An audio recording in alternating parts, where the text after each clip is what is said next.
and welcome to the debate. I'm your host Sana Maqbool with you at PTV World. In today's show, we will be talking about two very important stories that come after the 75th Independence Day of Pakistan. The first is with reference to the economic situation of the country and the announcement or the offer that was earlier made by the Prime Minister of Pakistan regarding the census, regarding people to sit down together and talk about the economic solutions that are needed for the crisis the country is currently facing, and of course to extend this to other political parties including the PTI as well, so that the political chaos and the political conflicts can be put to one side and everyone can sit together for a charter of economy that the Prime Minister has been talking about for quite some time now.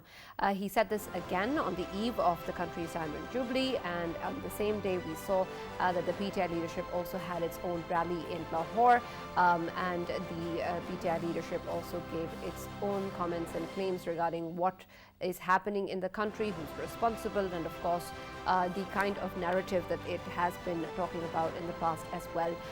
Despite that, we have seen that there are some efforts being made in terms of reconciliation. We've seen the President also offering the services of his office for this matter, and now the Prime Minister, with regards to the Charter of Economy, has also tried to extend this with regards to the current situation in the country. So we're going to try and see what really does that mean, what sort of issues is that going to entail in terms of whether or not we're going to be seeing this consensus or this need of a Charter of Economy come into place, because of course at the end of the day we have seen that the PTI leadership has their own demands, their own narratives that they've been putting forward, and of course the PMLN and the government have been talking about other things, and so we don't really see which direction this political situation is going to take and whether or not we're going to be able to see the political parties sitting down together for a Charter of Economy, and then of course the kind of issues or factors that need to be discussed in before we even see a charter come into place.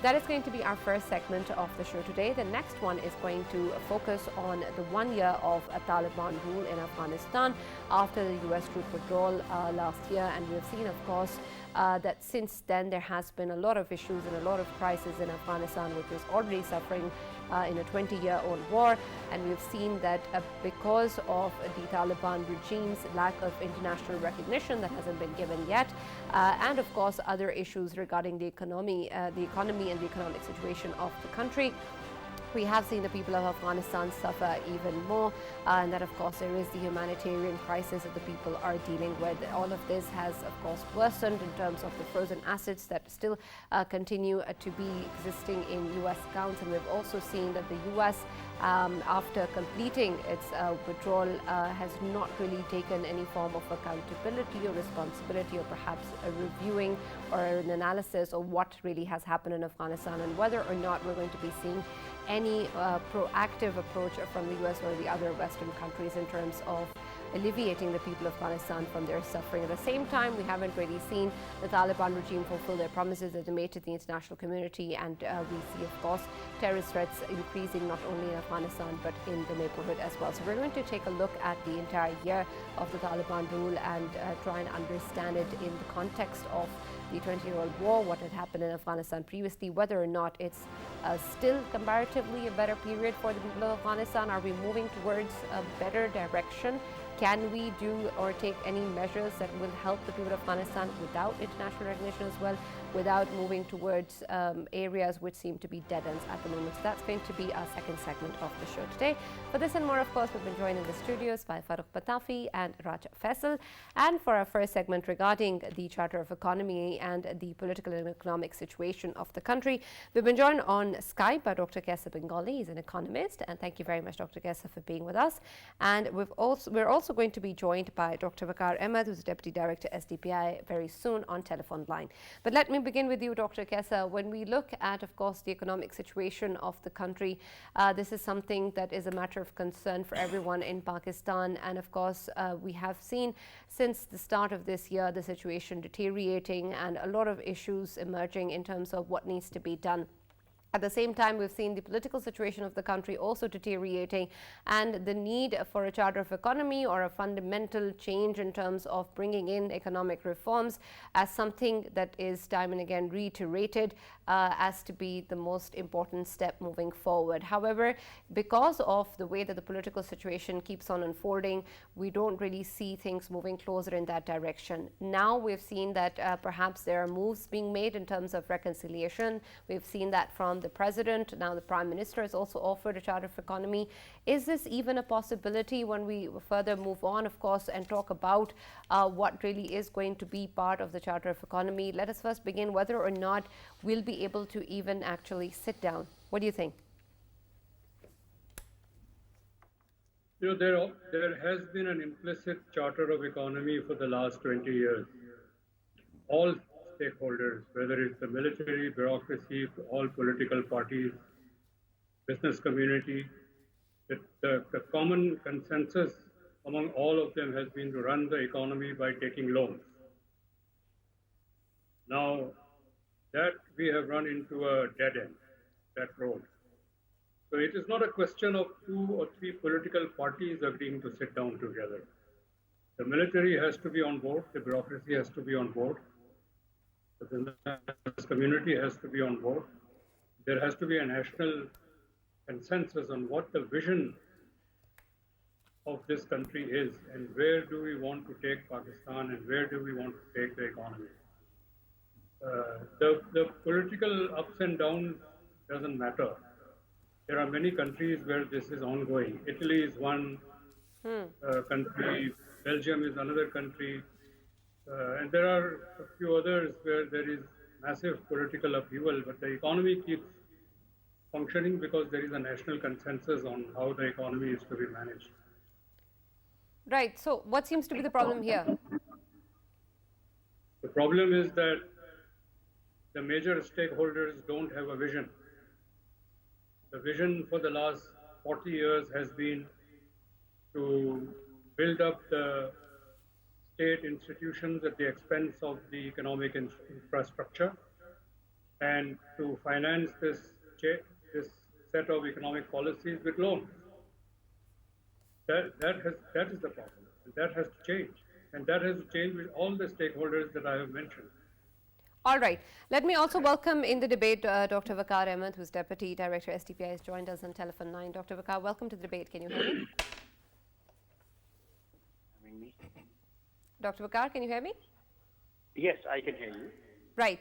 Dr. Waqar, we were earlier talking to Dr. Kaisar Bengali, and he's talking about how perhaps what's even more important than consensus or for different political parties to sit down together to talk about a charter of economy is in fact a vision which seems to be lacking. So moving forward, when we talk about how a charter of economy is needed, is it really not just a problem of the different political parties or different stakeholders actually getting together, but in fact a problem of what they're going to do or what they're going to achieve when or if they do sit together? Yes, I think on the broad contours of economic reform, there is a consensus across the party lines and maybe within the parties as well. All of the mainstream parties have their think tanks who work on economic manifestos. So there is a clarity on the way forward, but the issue, I think, as you and as Dr. Bengali was also alluding to, the real issue is on putting all this clarity into an action matrix where things have a timeline, things are properly sequenced with roles and responsibilities identified. We don't see that kind of an objective decision coming out of the parties or their think tanks. Right. So when we look at, of course, there is being talk from the Prime Minister as well regarding different political parties to sit down and develop a charter of economy. Is this merely political rhetoric, or do you think that this requires a substantial amount of backing in terms of action or in terms of measures that are needed or goals that are to be achieved? Because it's one thing for the different stakeholders to talk about how they're going to move forward, but what exactly is going to be done about it? Yeah, absolutely. I think Prime Minister stating it in his speeches may not be enough. It's just like any other security threat. if economic security is a threat to this country, you have to call an all-parties meeting. Whenever we were confronted with a national level disaster or a threat, you always had this recourse, you always had this method and approach of calling the all-parties meeting. Right, but can we realistically be able to do that at this moment, considering the sort of political situation that exists right now? I mean, the temperatures are high, and will we get the parties to sit down? Okay. Absolutely. When the APS incident happened, there wasn't a single party that would have afforded to even come on the table. And this time around, when you have an economic meltdown in this country and employment is on the rise, inflation is on the rise, any party, if invited, doesn't come to the table, will get singled out. Right. So when we talk about, of course, the Charter of Economy and what needs to be done moving forward, if, of course, there is a consensus in terms of the political parties sitting down and talking about it, what sort of action points or measures or strategies do you think need to form part of that? I think to start with, it's the short-term stabilization plan, which I think all parties signed up to with the IMF. When PTI was in power, they also signed up to the plan with IMF, and the government has also done that. And that is going to sail you through the short term. Then, of course, in the medium term, you need to have consensus on pillars and verticals of economic growth. What do you want to do in agriculture, industry, exporting sectors, for example? And then for the longer term, you need to have a plan of attracting foreign direct investment, technology transfer from abroad. Right. Dr. Kesar, when we look at, of course, the kind of measures that we're talking about, it seems that this is going to be perhaps a long-term or quite some time-consuming effort that is going to, of course, take in a lot of input from the different stakeholders as well. Considering the economic situation of the country as we speak and the way that the political situation is developing, do we have enough time the way things are moving? And Dr. Bengali, let me also add a question here. At this moment, when you listen to the various political parties, the agenda on economics, it seems to be different. For example, the current government actually talks about development as the engine of growth in this country. When you listen to Imran Khan Sahab, he usually talks about a Pakistani diaspora investing in Pakistan's property. This seems to be a huge gap. Why is it that our political parties cannot even decide what is going to be the engine of economic growth? And is it possible for the two sides with such a huge gap to come on table and agree on certain basic principles? Let me first say that I could not hear what Dr. Waqar was saying. His voice was not coming through, so I'm afraid I cannot be taking his views into account, unfortunately. Sure. To your question, I don't think there is any gap between the political parties. If one side talks about development and the other side says the diaspora can finance this development, there is no gap. It's just a matter of how we are going to go about it. I think the real gap really comes from the fact that if the budget deficit has to be reduced for our survival, economic survival, and our trade deficit has to be reduced for our economic survival. Reducing the budget deficit will require reducing the non-development expenditure, including non-combat defense expenditure.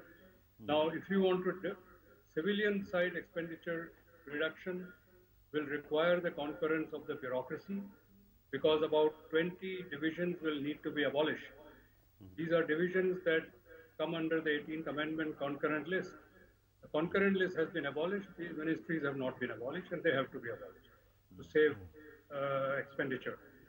Non-combat defense expenditure reduction will require the concurrence of the military. So it is not just political parties that have to sit down together and come at a consensus. If they decide to cut non-development expenditure or part of the defense expenditure, they cannot do it on their own. They will have to have concurrence from two other stakeholders. Then there is a huge import lobby in this country that will not allow the government to. That import lobby also has to be brought on board. Right. or somehow got under control to make Right. sure that non-essential imports don't take place, to make sure that our power generation takes place from domestic fuel rather than imported fuel. There is a huge Exactly. Right. uh, Dr. Saab, fuel lobby. I'm really glad that your answer is very granular and you're focusing on all the nodal points. Let me very humbly ask you, do we have any idea how much can we save if we go according to this plan? Secondly, is there any text, any literature available that focuses on these kind of reforms? Because usually I think that whenever a debate takes place, people don't actually go into these granular details. These words like non-developmental budget or the non-combat expenditure on defense in defense sector, they are buzzwords usually used in the dialogue. So can we have more granular data? Sure. I don't think there is any confusion about what it is, and these are no longer buzzwords. When you have a division for national integration in Islamabad and you call for its abolition, that is not a buzzword. When you have a cantonment every 25 miles from Lahore to Peshawar, cantonments which were built up by the British because there was a danger of invasion from Tsarist Russia, and today you have friendly states up to Moscow. What is the need for all these cantonments? When the Cold War ended, the United States decommissioned several of its military bases. So it has been done before. And your question as to whether we can do it or how, no, it's not a question of whether. We have to do it. If we don't, the economy will continue to sink. We are already living on a jet ventilator, and we cannot continue forever on this. Yeah, Dr. Waqar, if we look at obviously the current situation of the economy, and it was highlighted by the Prime Minister of Pakistan as well very recently, and he has offered and that he is attracting FDIs, especially in the sector of hydropower sector. Can we say that power generation in Pakistan has created sort of problems for the domestic industry to flourish as well? And if this power sector is adjusted in coming near future, are problems related to our economy, they can be solved in coming future? Yes, certainly. I think energy sector has been the main reason behind current account challenges, behind the fiscal deficit challenges, which Dr. Bengali was also alluding to. But the issue is twofold here. One is that, yes, Prime Minister's focus is very good, it is very welcome. But the firms operating or investing in hydropower sector are very uncertain about their receivables or expected payoffs, which are going to be in the very, very long term. But if the grid is able to recover whatever they are investing. So that is one. The second key issue is that this capital investment which is going into the system, this has to be, of course, at in the short to medium term. You would have to make sacrifice whereby other sectors may have to see some sacrifice, because the government would end up giving guarantees to such investors. Without those guarantees, no investor is going to come. So in one respect, your question is important, that such guarantees would have gone to more innovative sectors had we sorted out the energy much earlier.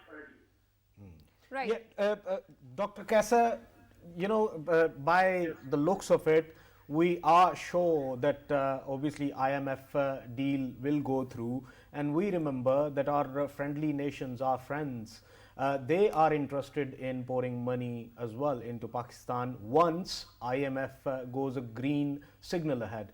As we are seeing the current situation of our economy, rupee has strengthened itself, and economy indicators are showing as of today that they are going very green and very positive. One of the very good economies today's performance was.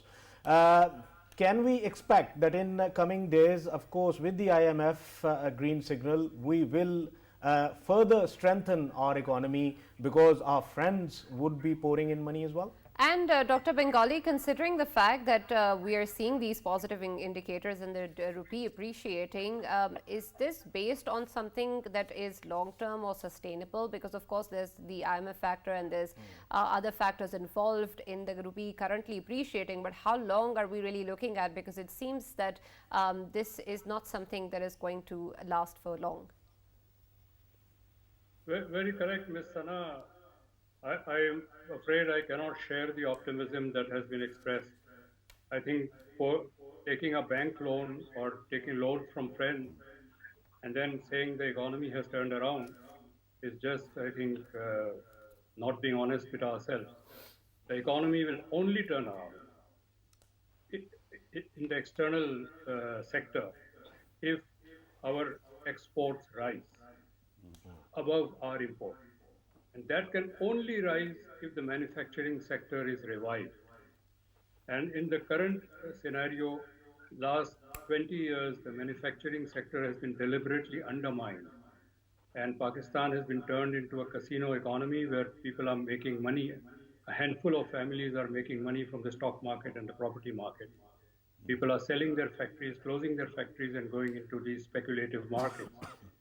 Until and unless this macroeconomic framework is not changed, we will not be able to revive industry. And until and unless industry picks up, we will not be able to revive exports.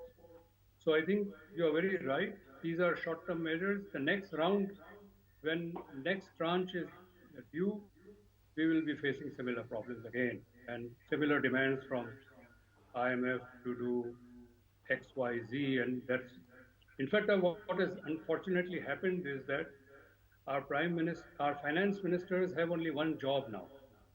It's a one-point agenda they have to follow. How to implement IMF conditions. There is no other agenda our finance ministers are following. And this is a very unfortunate situation because economies function to serve the people, not to serve international banking community. So I think we have to break out of this chain. And I think this undue optimism is not in order.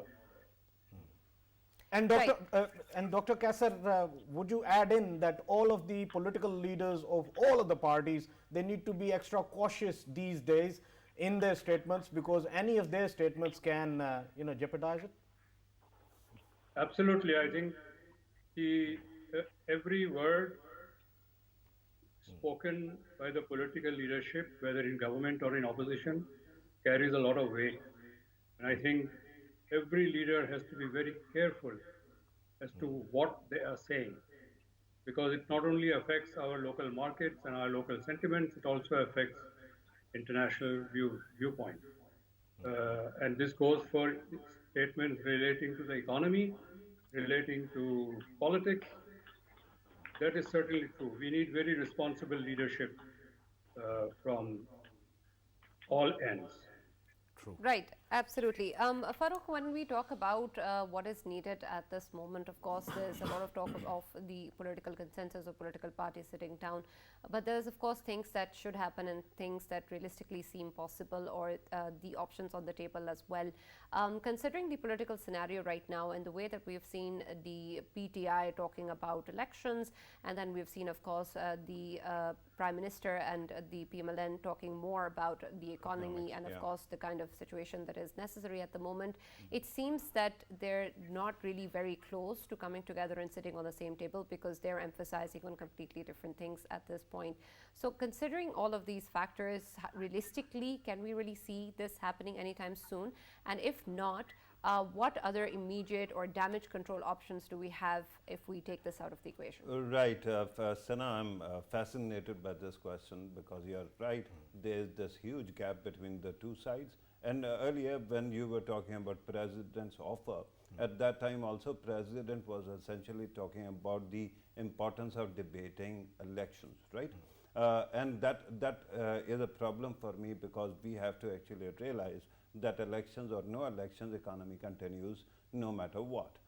And one thing I should say that I feel a bit It is an awkward moment for me that I'm speaking in while our audience have better options, like Dr. Kasib Bengali, who is very articulate and who understands economics so much that I still keep on learning from his old papers. And Dr. Waqar is also brilliant. I think one of the best researchers and economic thinkers that I've come across. But I wanted to actually point out a few things which are very important. One, there exists this difference. Imran Khan Sahab hardly ever talks about economics. He usually talks about other issues, and that is elections and how there is a conspiracy, right? Then there was an attempt by Rawalpindi Chamber of Commerce and Industry to come up with a charter of economy. That charter of economy actually is driven by corporate interests. It is not essentially a charter of political or national economics, right? That is also important to understand. They convinced Imran Khan Sahab to sign, but no other takers at this moment are in a position to do it. Then the third aspect that is important is to remember that in the past, our parliament came up with legislation regarding borrowing from the banks or international financial institutions, that it will have to be ratified by the parliament, and somehow it disappeared, right? So whatever charter of economy you actually sign, it might not actually do the trick that you need. So what is the alternative at this moment? The most important thing is, if government is talking about a charter of economy, at least give us a text so that we know what is on the government's mind, right? Secondly, going back to what Dr. Kasib Bengali was earlier saying about our various ministries, some of them are not important. They can be abolished as concurrent list has gone. But with due respect, if you are a government ministry, where are your pitches that there can be investment in Pakistan, and here's my ministry, here's my subject that I take care of, and these are opportunities where you can actually invest. I hope that if government starts doing its job, other people will also start doing it. So why not actually lead by example and actually come up with a document on charter of economy. Secondly, which is not written merely by bureaucrats, but is vetted by think tanks or political parties. And then, secondly, ministries actually make pitches regarding what are the sectors where investment can be made. Yeah. This is something that came out of my mind. Right. And I hope other commentators can comment. Right. I'd like to go to Dr. Waqar quickly, and then I'll come to you, Faisal. Dr. Waqar, considering, of course, when we look at the current situation and the way the government is handling the economic crisis, we, of course, keep on hearing a lot of narratives of how there is a need of making tough decisions, how the government, of course, is trying its best to resolve the current economic crisis or to try and meet the needs of our country. But when we look at the entire situation at the moment and what Dr. Bengali was earlier talking about in terms of the finance minister and what his role has been limited to so far, how can we see in terms of whether or not the government has knocked all doors, explored all avenues that are currently available, irrespective or regardless of the ideal or dreamlike situation where we have everybody sitting together and there is a charter of economy and everything is moving as it is and all the stakeholders are involved. That's not happening right now. So as we speak, do you think all measures that were possible have been taken? Yes, I think while, of course, talking about this, the short-term stabilization, the government is, of course, very serious, engaging with the fund, engaging with friendly countries and bilateral donors of Pakistan. But then, of course, there are a lot of things which you have to do in your own house to reduce the uncertainty for domestic and foreign investors. Even for the donors who would be helping you, they would also like to see a return on their contributed amounts. This is where I think the government needs to be mindful that there are many things which haven't happened and should have happened up until now. The State Bank of Pakistan should have received a new head by now, didn't happen. FCCP hasn't got a complete commission. CCP hasn't got a complete commission. So when such important financial and non-financial regulators are running without a complete commission or without full-time heads in some cases, this, of course, is a criticism that the government it cannot respond to in a very sort of confident manner. Right. Yeah. Yes. Yeah, Dr. Waqar, there was one thing I wanted to, obviously highlight it as well. If we look at the current world, obviously we know that the world is shifting in terms of their exports. Obviously, Dr.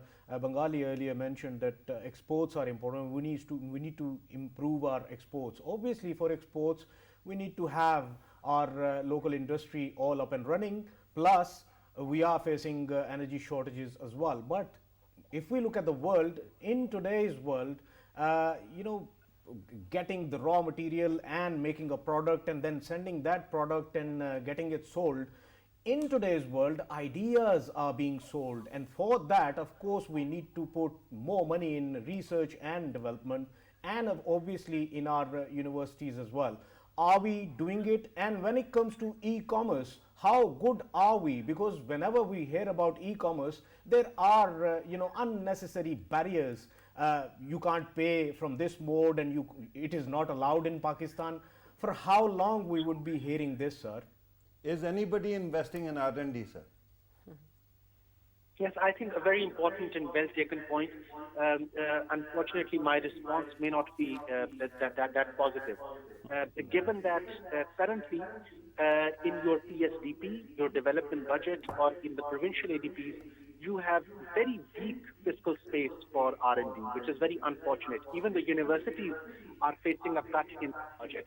But having said so, there is still a room to actually think about those commodities whose prices are actually increasing in the global market, which do not require, for example, that high level of sophistication which industry may require. So I'm specifically pointing towards the agriculture sector.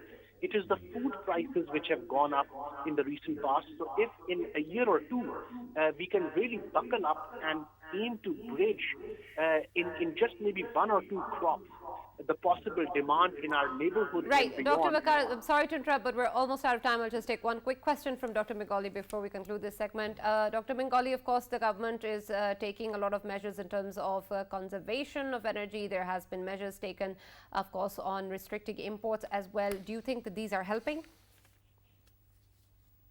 These are helping, but they have to be instituted as somewhat like a medium-term measure. We can't have restricted imports for only 6 months and then review after 6 months. In 6 months, nothing is going to change. The economy is not going to improve. We need to change some of the power plants from imported fuel to local fuel, and these measures have to start now. These are structural measures that have to be taken. Short-term policy cannot. Right, absolutely. Thank you very much, Dr. Qasim Bengali. Unfortunately, we're really out of time, but thank you very much for being a part of the debate. And thank you very much, Dr. Waqar Ahmed, for being part of the debate as well. One-liner compliment to Dr. Waqar, Dr. Bengali as well, but Dr. Waqar actually said something very important. He said that commodity prices are increasing all over the world. It is important that Pakistan doubles down on Pakistan's agricultural produce. If we do that, you don't need value addition. You can export whatever you can actually make, and that will bring in a lot of foreign exchange. That is a very good advice. And there are shortages as well, demand and shortages. Yeah. Absolutely. Let's move on now to our second segment, because we have another guest waiting for us as well. 1 year to the Taliban rule in Afghanistan after the US withdrawal, and after, of course, a 20-year-old long war, which, of course, did not gain much. And there was, of course, a lot of suffering that the people of Afghanistan still continue to face. And we've seen that since the past year, there have been other problems that have been coming in Afghanistan since the Taliban have taken over as well. There's a problem of international recognition, which of course is causing economic issues at home, and there is the problem of the terrorist issues as well that are springing up in Afghanistan and that are also affecting the region, Pakistan including, and of course this is an international issue as well. But despite that, we haven't really seen the kind of a response or the kind of facilitation that is needed, not just in terms of the financial and humanitarian aid that Afghanistan needs, but in terms of getting things together and to take things forward by the Taliban regime as well. And then, of course, the entire community to work towards this particular goal. Faisal, when we look at the situation in Afghanistan and the 1 year of Taliban rule, we're of course taking an analysis of Afghanistan since a very long time now. There was the war, there was the US troop withdrawal, and now we've seen a year of Taliban rule as well. In terms of the kind of chaos and suffering that has existed in Afghanistan for many, many years now, how would you see or rate the Taliban year that has gone by?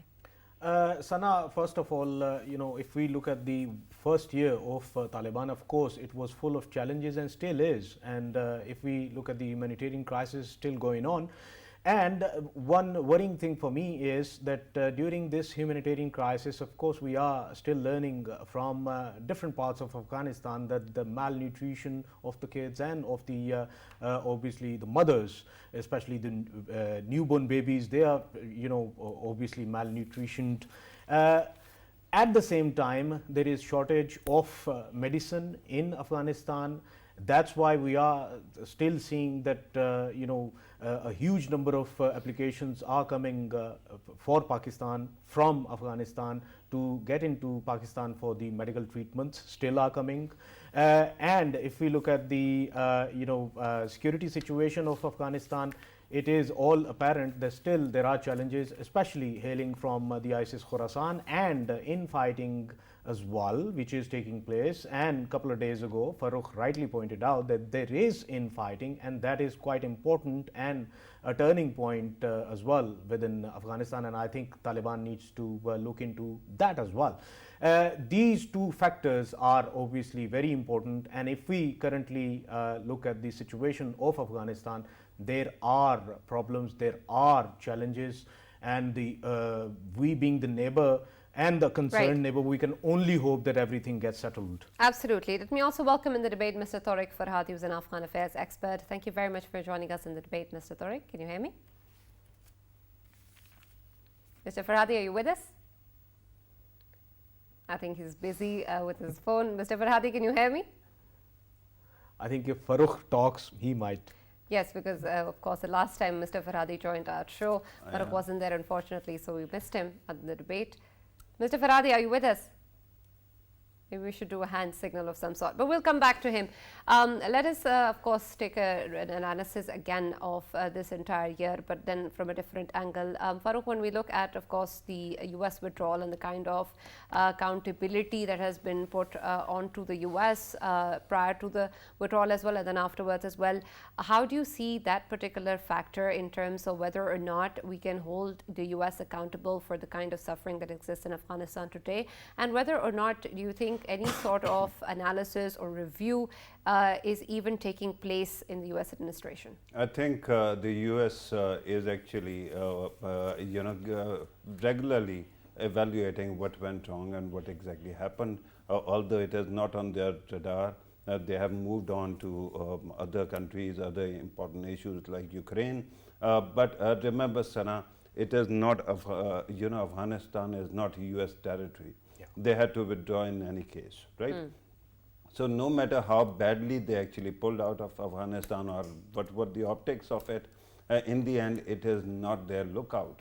In the end it is lookout of the Afghans. Earlier when you were talking to Faisal, and Faisal said that the year was full of challenges, let me point out the number one challenge, that is Afghan Taliban themselves. Their attitude, their inflexibility, their inhumanity has been killing their country. They should have been more open to the idea of inclusivity. They should have allowed women to go to schools. They should have allowed the political opposition to actually join the cabinet. This hardly ever happens. So when they are not doing this, of course, they are suffering, their isolation continues. The sad part is that no matter what happens, the ruling elite of Afghanistan, they stay the way they are, but the common man on the street has been through the grinder. They have been through hell and back and to hell again. At this moment, people don't have medicines, they don't have access to food, they don't have any kind of social safety net. Who is responsible for that? Are we going to say that the US should be held accountable entirely for it? I think the US did whatever it had to, and in the end, it is safely sitting within its country. but the Afghan people have been ruined. So at this moment, if somebody has to take stock of the situation, it is Afghan people, particularly their new ruling elite, and also their neighbors. Right. Let me again try and get in touch with Mr. Tariq Farhadi, who has joined us on Skype. Mr. Farhadi, can you hear me?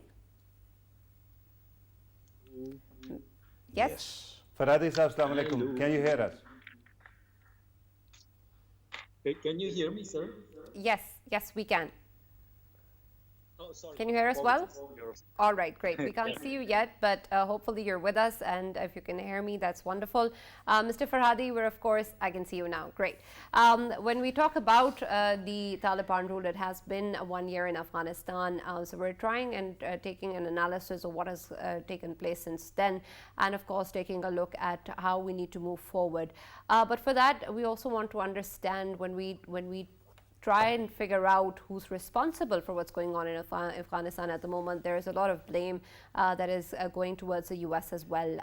And then there's, of course, the Taliban regime itself in Afghanistan, which hasn't really fulfilled its own commitments and hasn't proven itself to be the kind of leadership that Afghanistan needed.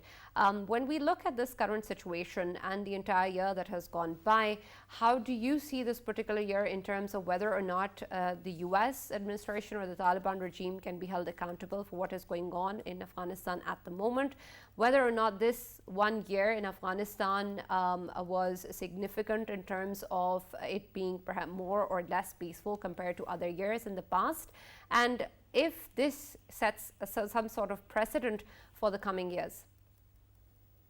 Well, thank you. Greetings for Pakistani sisters and brothers for the Independence Day yesterday. Thank you very much. So, the US somewhere along the lines accepted in 2019 through the Doha Agreement that the power will fall within the hands of the Taliban, because the contract that the US signed in Doha was with the Taliban, actually. We are getting out, and you will get along with the other parties to form a government, but you will be a strong part of the new government.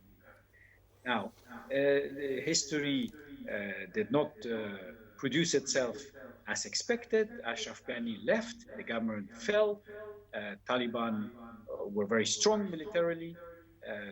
They declared that they are now in power, and they don't need anybody else to govern them. So, okay. But they didn't really prove to the world that they are different from 1996 to 2001, where they had already closed the girls' schools. And they didn't prove to the world that they are different from 1996 to 2001, where they had sheltered Osama bin Laden. This time, they had sheltered al-Zawahiri. Yeah. So on two accounts, on the accounts of reneging the girls' right to education, and on the account of sheltering the Al-Qaeda leader, basically they discredited themselves heavily. And if the US even wanted, if the US government even wanted to do something, to release some of the money or whatever, Congress will not let this happen, because the Taliban have really taken all the possible arguments to help them out. Result, the people of Afghanistan are suffering. The girls are not going to school, the sanctions are still on, and the private sector is suffering. It's not creating any jobs. Are you hopeful for the coming future?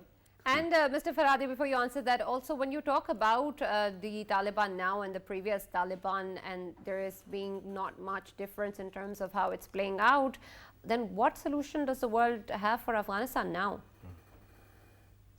It is very dangerous. The world is accepting the Taliban as they are, and they are not going to recognize Afghanistan. And Afghanistan is becoming an isolated territory rather than a state with a seat at the United Nations. This is dangerous for the Afghans, because Afghan citizens will not have world rights someday. This is the danger. The Taliban don't really grasp this, or if they grasp it, they don't do anything about it. Their leadership is disconnected. The Afghan people never had the opportunity really to speak to their leader, who is invisible. And it's not really an ideal situation. Sometimes I think that even the spokesmen for Taliban have never seen their leader in Kandahar. So the solution is there's a lot of disappointment tonight at the turn of 1 year from this Taliban compared to 1996 Taliban, because when 20 women come out in Kabul to ask for jobs, freedom, and education, they are met with live bullets from Kalashnikovs fired in the air. It means that it's a brutal culture of managing the people. Journalists are beaten. I was just contacted by a journalist who was beaten today for small things, and bloody faces. Why should the world have to deal with this kind of group that's governing Afghanistan right now? So Afghanistan is entering an unknown territory, I would say, in terms of its governance. Either the Taliban will reform, part of the Taliban will reform, either if the situation gets worse, Pakistan can expect 2 million refugees in the next 3 years from families that need to educate their girls, but won't be able to educate them in Afghanistan, and they will come to Pakistan to use the schools. As Pakistan has been generous with the Afghan refugees for the past 40 years, all the Afghans who have lived in Afghanistan and Pakistan have received an education, and a decent education. We saw it because they came back and they worked for the 20 years that there was a new government in Afghanistan, and some of the Taliban have received education in Pakistan. I must say these things because we are thankful. Very kind of you. Absolutely. Thank you so much, Mr. Tariq Farhadi, for joining us. I wish we had more time to talk, but unfortunately we have to conclude over here, but hopefully we'll talk about this again. And of course, the situation in Afghanistan currently is very tragic in terms of the people and the suffering that continues to exist there and has been there since so long. And we can only hope that next year or the years coming later, we see some sort of change there and we're not talking about the same problems again. That's the hope, of course. That's all from the debate. We'll see you tomorrow.